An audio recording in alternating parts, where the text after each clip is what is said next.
Hello, I'm Sebastian. Welcome to 9 Trees podcast. Today, I will summarize and review the book. Basic Statistics in Business and Economics by Douglas A. Lind is a foundational textbook designed to help students and practitioners use statistical thinking to make better business and economic decisions. The book emphasizes practical interpretation over abstract theory, showing how data can be collected, summarized, analyzed, and translated into insights that support real managerial choices. Across its progression, it moves from describing data with tables and charts to drawing conclusions about populations from samples through probability, sampling distributions, and statistical inference. Common analytical tools such as confidence intervals, hypothesis tests, regression, and time series methods are presented in a structured way that fits typical undergraduate business curricula. Its approach is especially relevant for readers who need to communicate results clearly, evaluate claims critically, and understand the limits of conclusions drawn from data. By connecting core methods to business settings like quality control, forecasting, and market analysis, the book aims to build confidence in applying statistics responsibly in modern organizations. I will give you key takeaways from this book. Firstly, framing business questions and summarizing data. A central theme is that statistics begins with a clear question and a plan for turning raw observations into usable information. The book lays out how to define variables, recognize measurement levels, and choose appropriate descriptive summaries. Readers learn how frequency distributions, bar charts, histograms, and cumulative plots reveal patterns such as clustering, gaps, skewness, and outliers. Measures of location and spread, including mean, median, percentiles, range, variance, and standard deviation, are treated as tools for comparing groups and understanding variability, which is often the key business concern. In business and economics, decisions rarely rely on a single number, so the text stresses combining numerical summaries with visual evidence and context. It also highlights how misleading conclusions can arise when data are poorly organized, when scales distort perception, or when averages are used without acknowledging dispersion. This foundation supports later chapters by teaching readers to detect signal versus noise early, ask whether a dataset is representative, and prepare data in a way that makes further analysis, modeling, and communication more credible. Secondly, probability concepts for decision-making. Under uncertainty, business decisions are often made without complete information, so probability provides a language for uncertainty and risk. The book introduces core probability rules, conditional probability, and the idea of independence, then connects them to practical interpretations such as assessing likelihoods, updating beliefs with new information, and evaluating the reliability of processes. Random variables and probability distributions are presented as models for outcomes, like demand, waiting times, or defect counts.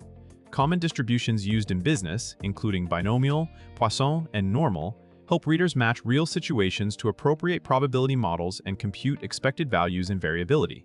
The emphasis is not only on calculation, but on choosing assumptions carefully and understanding what probabilities represent.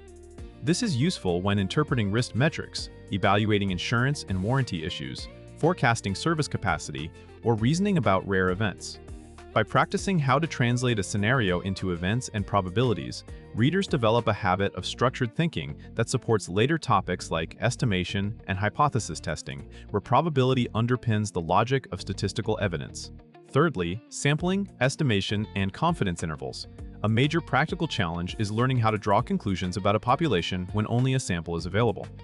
The book covers sampling methods, sources of bias, and the meaning of random sampling as the basis for credible inference. It then introduces sampling distributions and the central limit idea that makes many estimation procedures workable in business settings. From there, readers build confidence intervals for parameters such as means, proportions, and differences, learning to interpret the interval as a range of plausible values rather than a guaranteed capture of the truth. The text emphasizes how sample size, variability, and confidence level affect precision, and how practitioners should plan data collection with margin of error in mind. This topic is critical for market research, customer satisfaction studies, and operational benchmarking, where leaders need to quantify uncertainty rather than rely on point estimates. By focusing on interpretation and practical planning, the book helps readers explain what an interval means to non-technical stakeholders and avoid common misunderstandings about certainty and risk. Fourthly, hypothesis. Testing and comparing groups. When organizations evaluate changes such as a new marketing message, a process improvement, or a pricing strategy, they often need a disciplined way to judge whether observed differences are meaningful. The book presents hypothesis testing as a structured framework, define null and alternative claims, Choose a test statistic, set a significance level, and interpret a p-value in context. It highlights the difference between statistical significance and managerial importance, and it addresses errors of decision-making such as false positives and false negatives.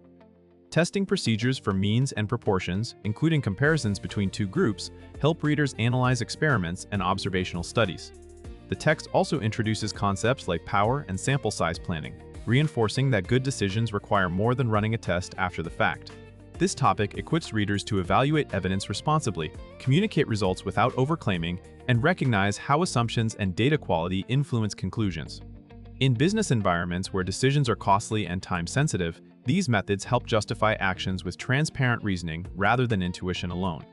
Lastly, regression, association, and forecasting with data, understanding relationships among variables is essential for explaining performance drivers and making forecasts.